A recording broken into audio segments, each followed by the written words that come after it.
limbara al program mo share ngasana kachala nyata do manenge kachabe diala bake bi kai bi kachabe diala bake al program mo share please.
Dante ninjulo kadiya bag janne be wulina bendonna assalamu alaikum badi ngulu ngal be konton ko tege fana al bismillah na platform rokabana UDP TV and media ntelena ta jam ko tege bi kakaja kaliye la broda ke kendo binala ka kachake menialon ko lel be ke kan banko kan ko siata imaka lon tumando ibe mem fon kachala bari konna traditional be nyamen be jalo nyim fon konton na bake jali rohi ma konton na bake ala nyen track di ma banyana ay mella na alfay na nyaton ko benna pati wala nyaton ko konton na benketa his excellency lawyer Ousainou Numukunda Dabo my president ba konton na aning ala executive all be aning ka dwe fana ala siso sima ala aning jati kende bala pour nyen kamala ko 2026 be ala Ousainou ba sambala State House Nyameng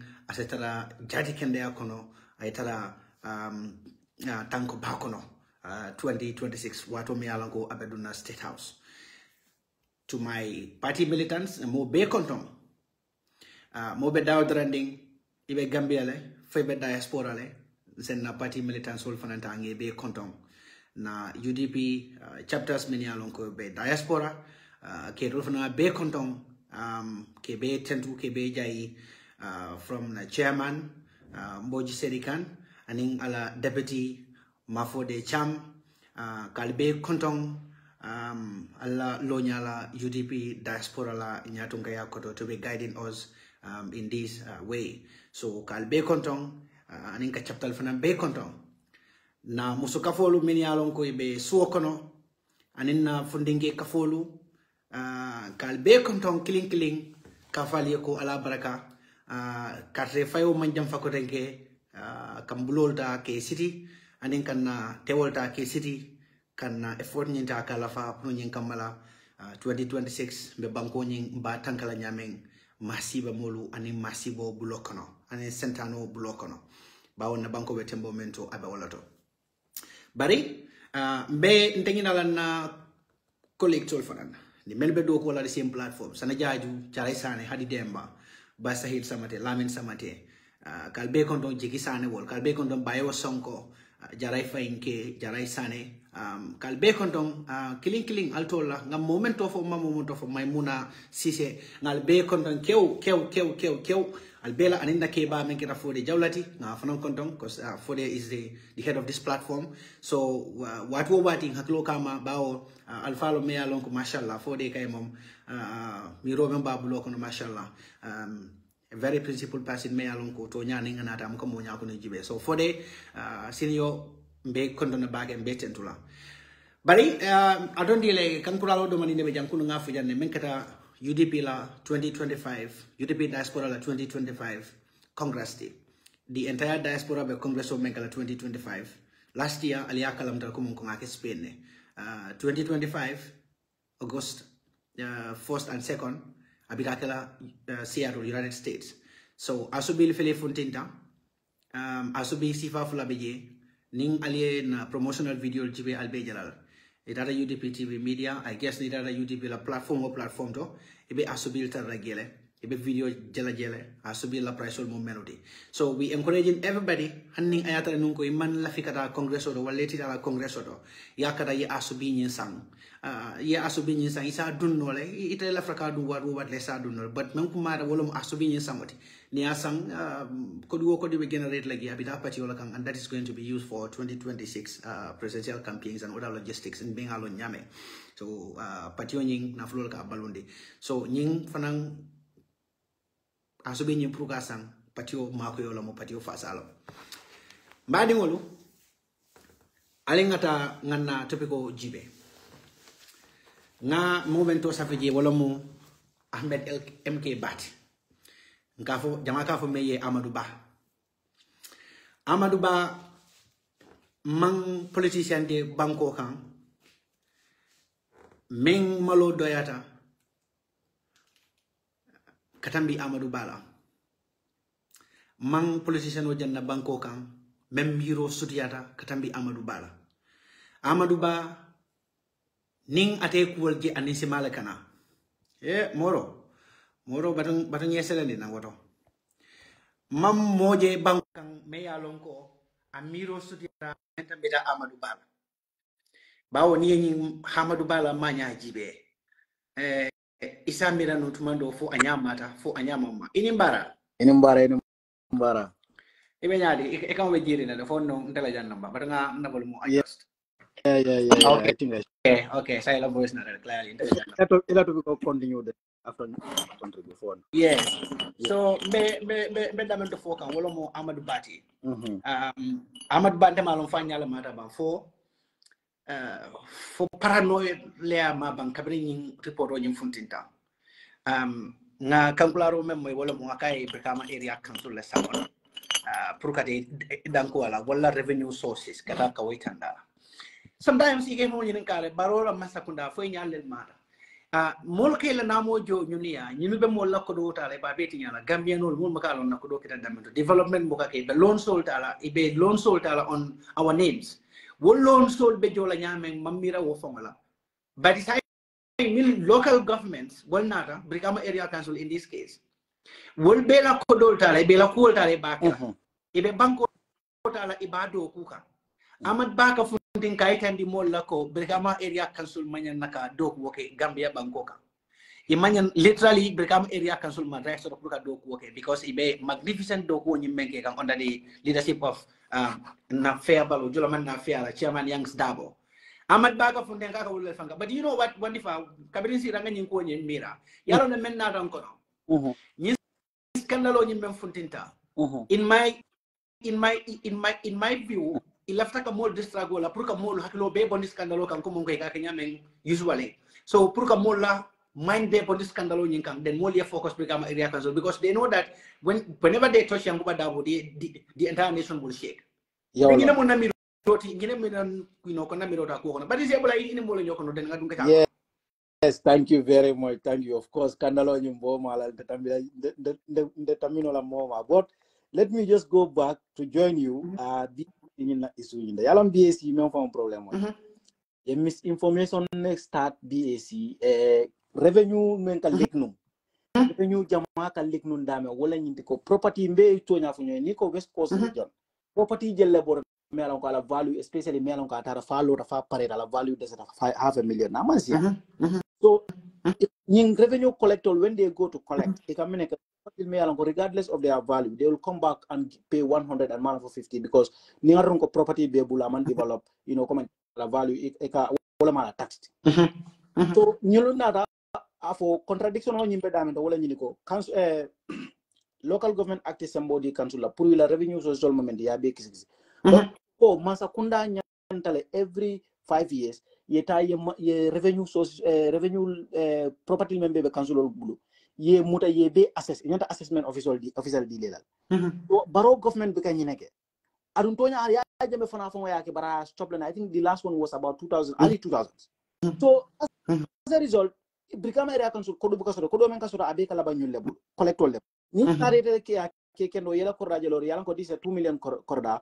and 2 million korda nyata 3000 and 2000 so instead of 2000 later bull correctly but they will come to the council and claim ko korda nyuma value sodo ya value below 500,000 below 500,000 you should just pay about 150 so these are there so nyina mo julaka memfo dinkol lel bijembe dinkol le sugila this were the dinkos and dinko be sugila de dinko abe sugila fa bam fereng so kamo ta fo mo le ko ha nyil kal charge 2000 or 1000 no gambe loi fon itel fon le assessment loi fon le assessment okele ko momo la korda da $500,000 na wo is no problem 150 man for 250 ba so but after not after that draw atamira $500,000 inyanda 1000 na jola na after 2 million inyanda 2000 na jola so na valuation you valuation okay bring double seat and ngai woleke the evaluation of evaluation of banda so now people are paying accordingly so nobody is going to go into the field and come back you 250 for a compound Mealongo is valued over 2000 and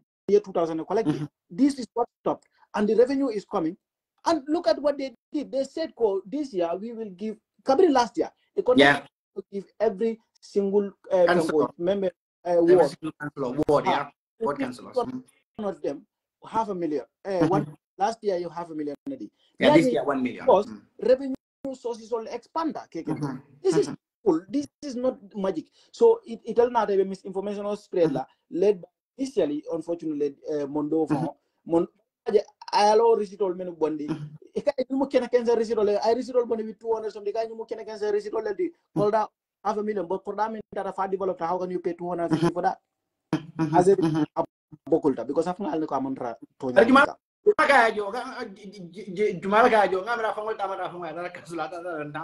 yes because abelua maral karola yalo nyimolo ka feya molla la wandifa these are the kind of people many alongo ndaka fulay ka tondi le moro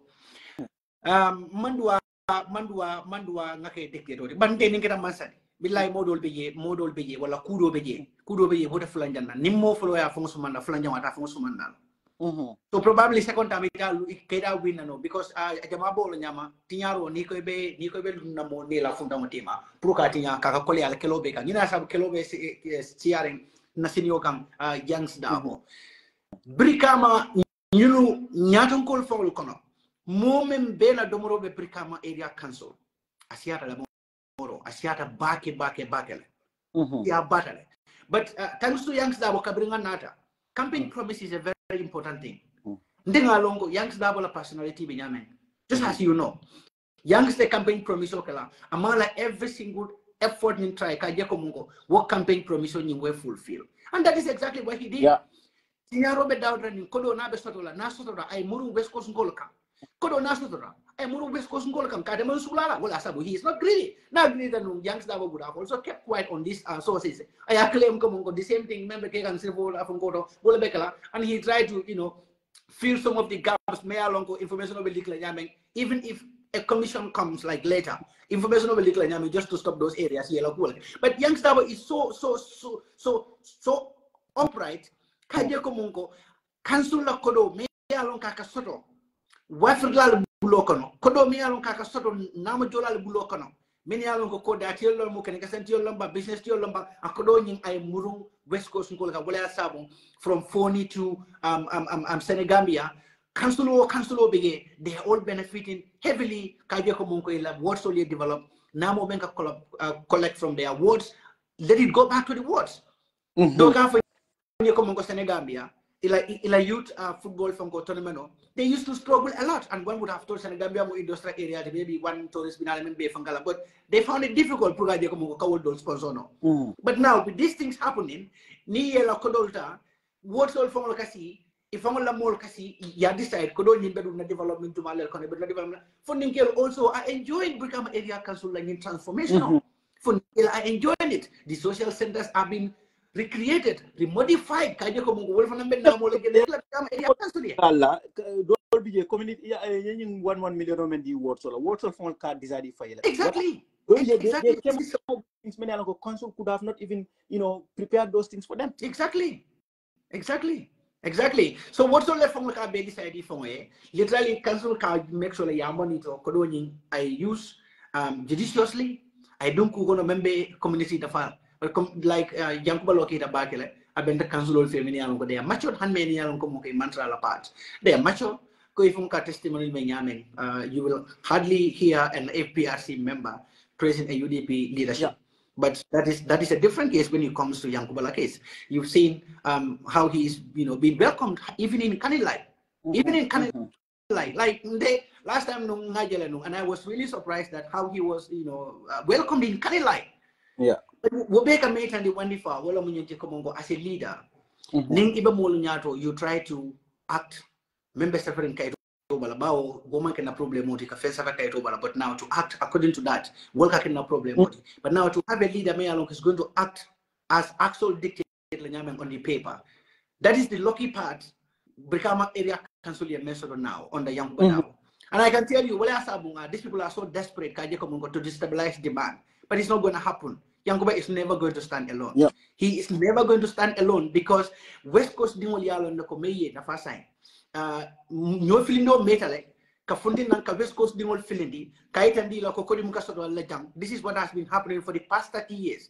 Well, as I've been in a more make Afokumuya properties, what properties? Banco Gambia Banco la property, Wolamu Masakunda Yamuda Ya Wafi, Furi Yakono, you want to look in Yaman.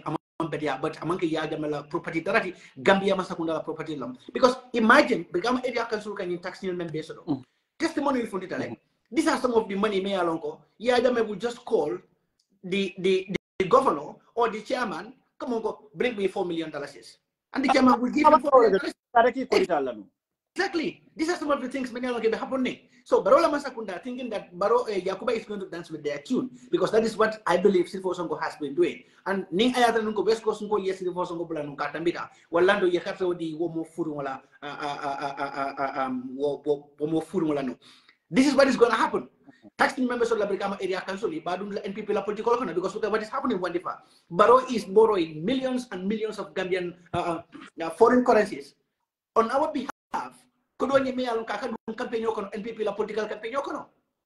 just like KMC before was used to finance APRC. Exactly.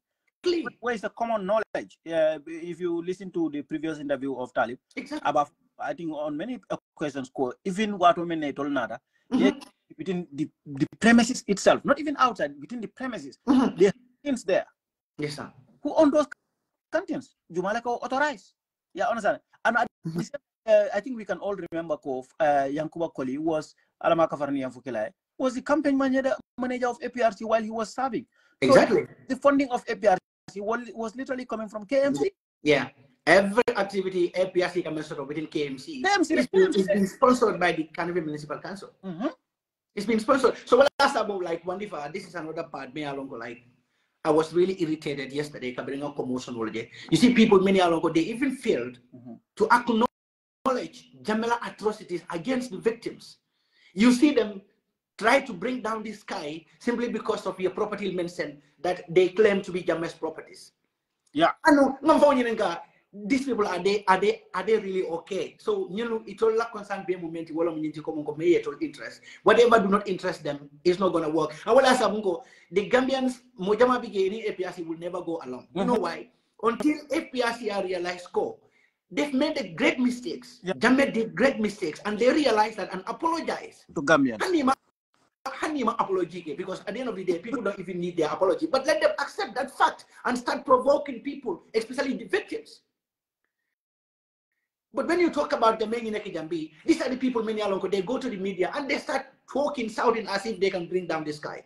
But today, almost more big interview from the simply because Bankola Kodo movement already. Look, there were positive parts. Things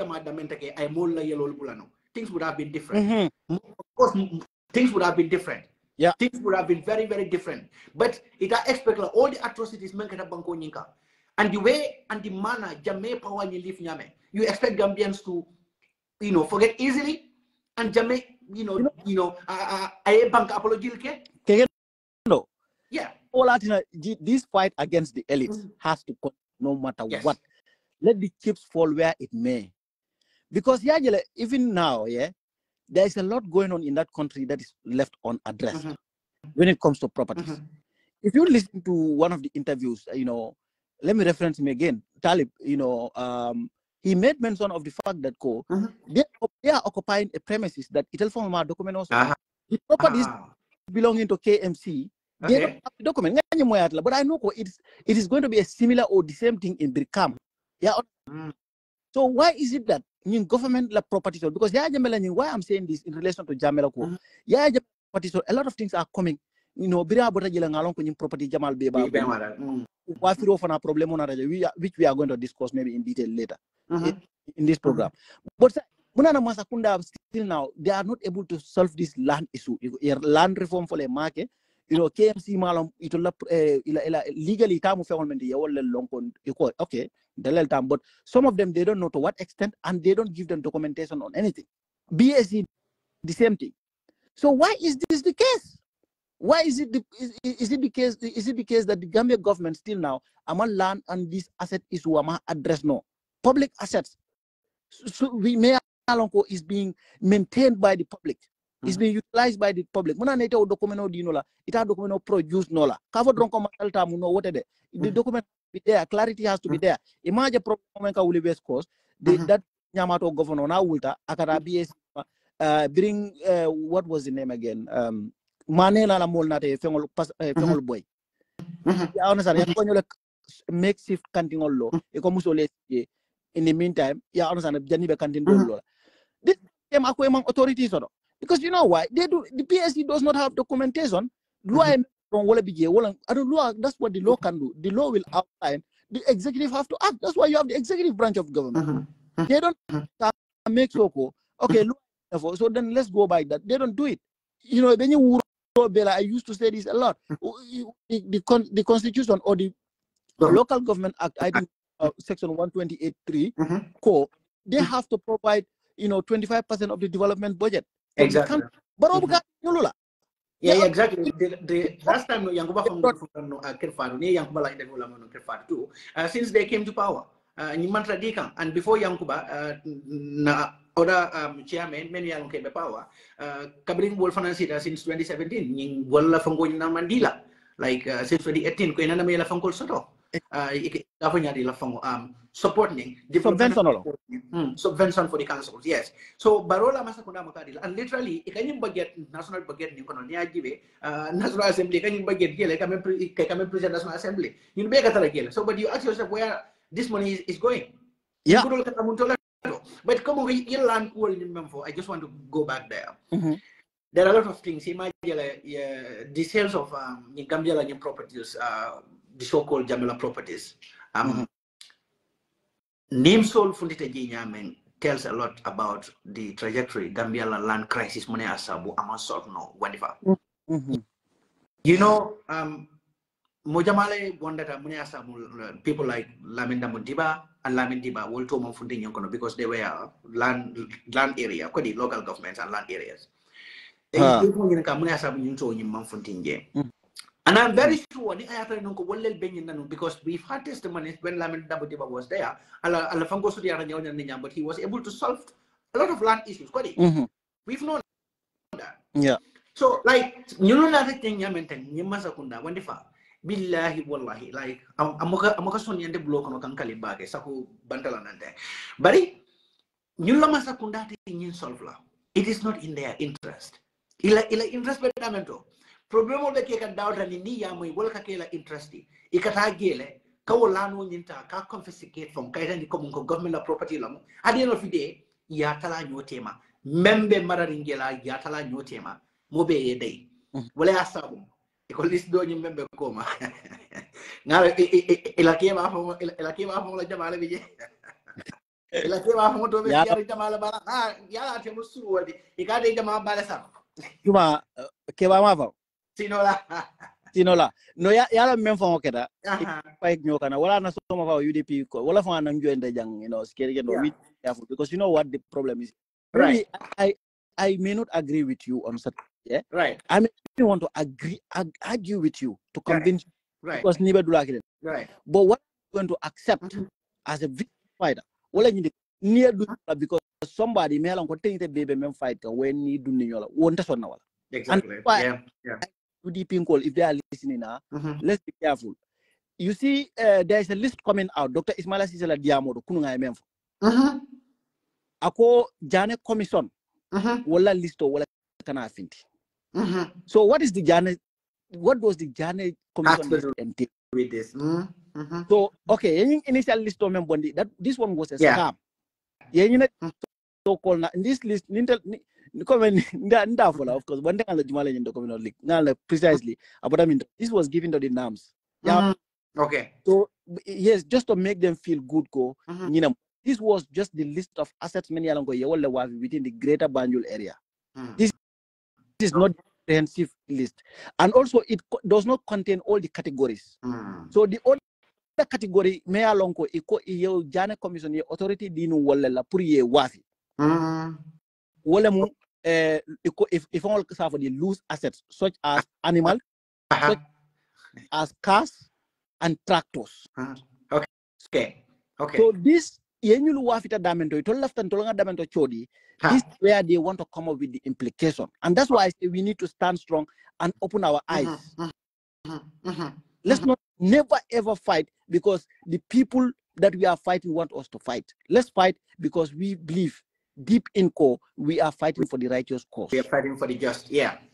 So what listo Jane Commission Jane Commissioner listo is about the animals, it's about the tractors, it's about the cars.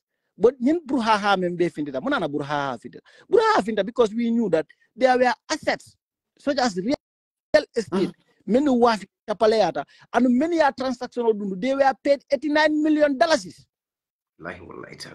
Binta Sampo said Meyalonko, at the time we knew he was the one who brought this Batambedu Leanatina. At the time was been married to Batambedu. I'm sorry, Momo can't follow you know I don't like to get into private affairs of business because everybody have your private life. But mention it Binta Samposi's husband was in a similar business before. Okay. So Batambedu befriended this woman and then they were able to, you know, he was able to bring this woman onto the stage, and this woman, Kekendo, operated through the so-called Alpha Capital. Okay. So Alpha Capital state. Exactly. Okay. And Alpha Capital okay. They were not the custodians, initial custodians. The custodians were Augustus Prom. Okay. By court. Court ya wale as the trustee iko ale maranying asset la purila ke oversee wafiro lan. Okay. So but went illegally. Yeah, understand it. But I case ni bondi pro kata justice jeda ya kodi. But okay, you know there also I menke Jaite was there, but among the case being allocated, like Justice Jaite was a vacation judge at the time. I had, yes. So when he was serving as a vacation judge, another or Rosaya, because vacation judge Kobe Manyanatala, emergency, there was no risk of anybody's right being violated. There was no okay, Karabita mile to without a judge, known to have 72 hours Jojo Mariman for the blah blah blah, other case, other important cases, urgent cases. No, there was no such thing. But through this man, and I don't want to get into Jaites issue. There are other people to be blamed, So but in essence, atata through Jaitella, I kofo katijeldo. So that I were misled. From Bondi, I had the Binta Sampo Sise and the Alpha Brothers. But one of the Alpha Brothers came out, Barry Brothers rather, one of the Barry Brothers came out to say, and that person is a professionally certified ACCA accountant, because we are not for dol kono ibala kaito for revoke.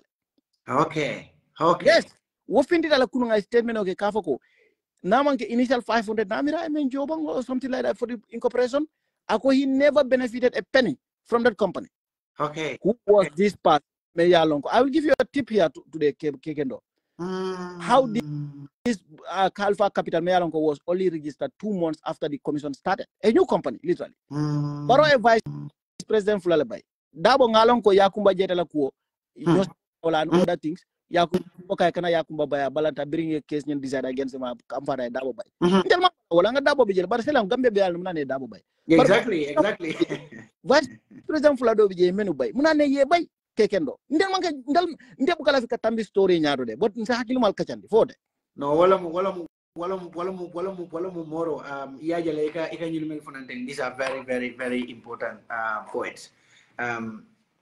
Batamendu wala sabum molu be wuri kambake. Ning ayatra nung ko mistake holo form me alon kama realize, but clearly ning bay nimbe kalam tale.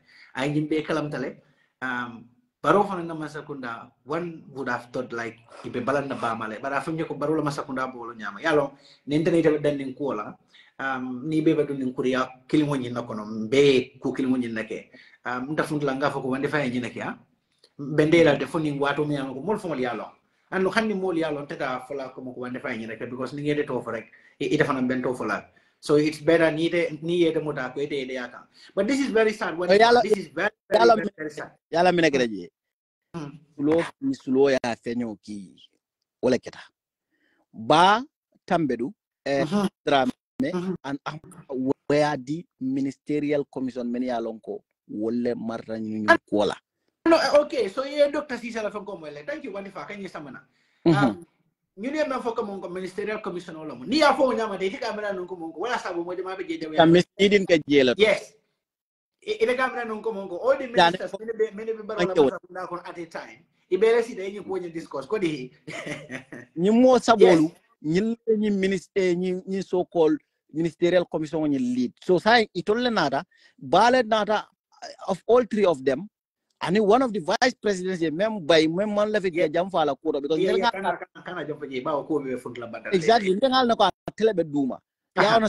So they recommended this Alpha Capital nada. They took off. They were paid. They were made to benefit from a total of 89 million Gambian dollars. Allahu Akbar. And we all know the common practice in Gambia. Molka Sado company register. Yeah, understand. Just to cover themselves up. Some even senior government officials, many some maybe elected officials have been accused of similar things. Just Gambia. Company register. Run and they milk and they benefit from the opportunities many because nin contract na take you award it to them. The government was even in need of a company. Member Jamela assets all marala was. I never knew that. I never knew that.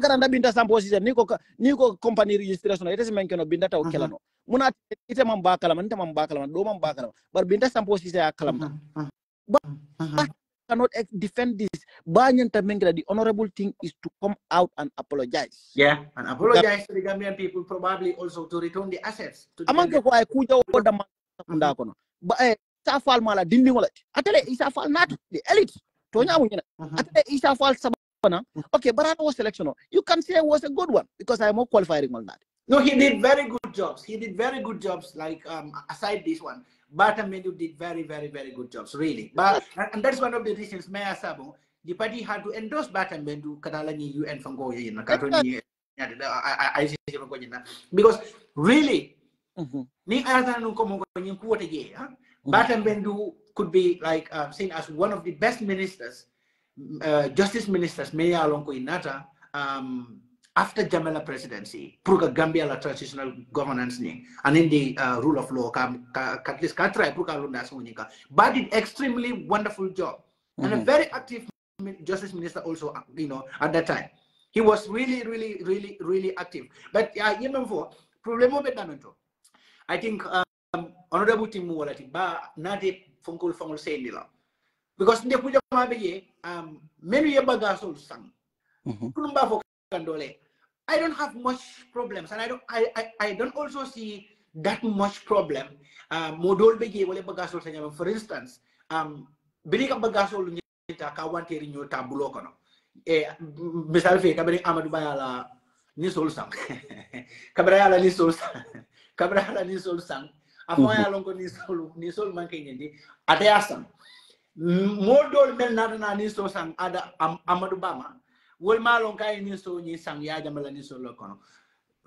kind of people, no problem je voltado. No ni so la fault la karo la mo exactly. So my problem je volta karo. Ani ka jemal fo nande ko mon ko fe me yano ko nyana ka wafi ka ka nande. Misale fi ye fem ko ditala jambandi bodo keme ditala ko mena ya sam. So ene jambandi bodo keme sam. Wo jambandi bodo kemo ko say defananta na risiel. But they are own story, so everybody see Kaji, model Menariasi can handing other Nukolia Samuel Yala Wodol. I don't see any problem with some of those kind of transactions. Because we'll mark them from the so that's why different like some of these kinds of transactions many along third party yasam moma me along without third party knowledge.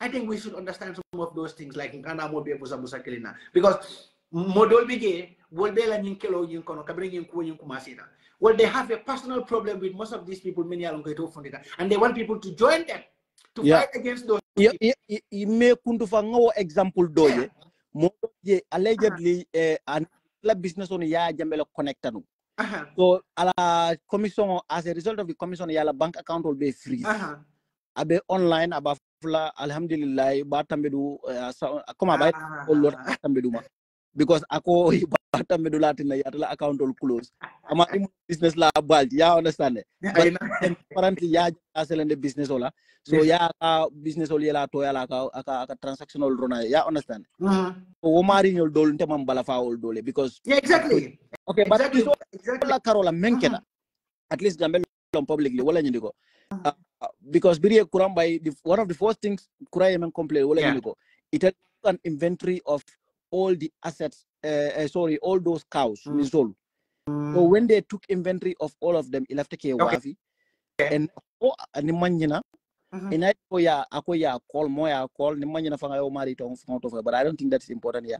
Akoya afa komengo ni solu nying ite wafi lo nyame be kore wafi la ni so kore wafi keke no be bada gambela wo yow moy dawda adia mosiata kan wafi malla wokake niso ni ba wafila niso valuable tawela ngamere nyanda killing kilo wafila so muta ka kore wafi gena Gambia bonota jela I can say that ko Gambia bonota jela so wo kore wafi we fangalon ko modole be fufurola o marina asikeno o mari lebe America bi aba foga mole ko mbal sambala kijo asike ya so nyina ko demo di mala nyabida ni solu kan so wala nan ka foko nyi listo me nyi lefa ka moro yine be dula abedula so nyime ikobe listo men bondila they are coming out with the list membe binta sampo season ba tabedula karola back because it's malako about 2 days time we listo bondila e be listo men bondila wala nyindi ko nganyel men fo the tractors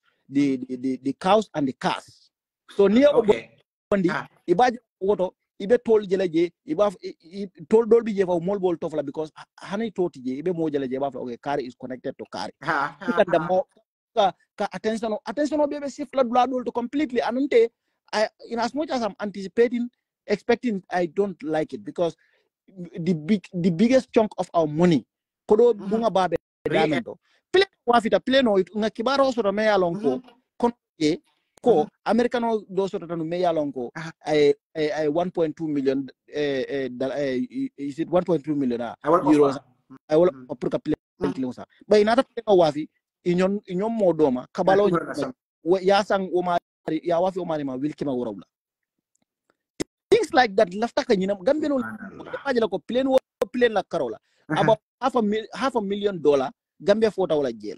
So these are the things that we want to hear. Niso tonya le niso buko tractor muko. Could you also like these people are mad.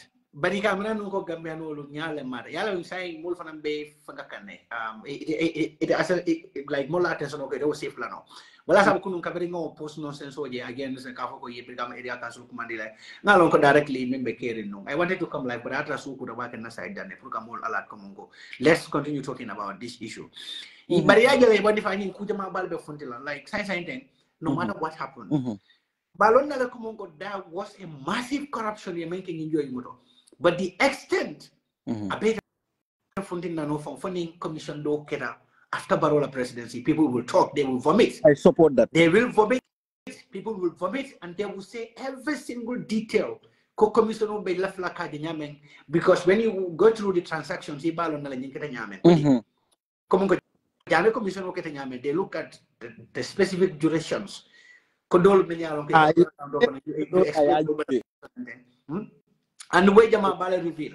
But Akweta Mako, you play no la cool and like most of those cars, the money that they are going to report, they are going to underreport. Like ila corruption not that you found that malako. Ye family wafing nobody ya wafing nyoma at a very low price. But even at that low price, when they will still underreport where would the money when you memfongo. Just this is one thing me alongo I firmly believe komongo wo fanan keta enjoy moto wandi fa ya woketa jele image hani ni mega bank nyol fawol be isa fo be blaro problem lo kono ka mega bank ta ka batara wafi exactly ka kudeta la nyo tema so walatine ko Ismaila nata nyindularo adum Ismaila Baro is very strategic in that in positioning Ismaila where he is. Sumaya is a very yala what time when I was going to school na boy dolang you know akakuma kilim for we are going by that mantra by the way agonya go boy if you will lie with confidence. That was literally our motto, but you know if you will lie with confidence. Sumaila kanyinek you understand Sumaila so they will come out with this so-called list and nobody will dispute the list, but the list is hypocritical because of the fact that they will be leaving very, very important details behind. The list is just coming for young cows and tractors. Cows and tractors. You cannot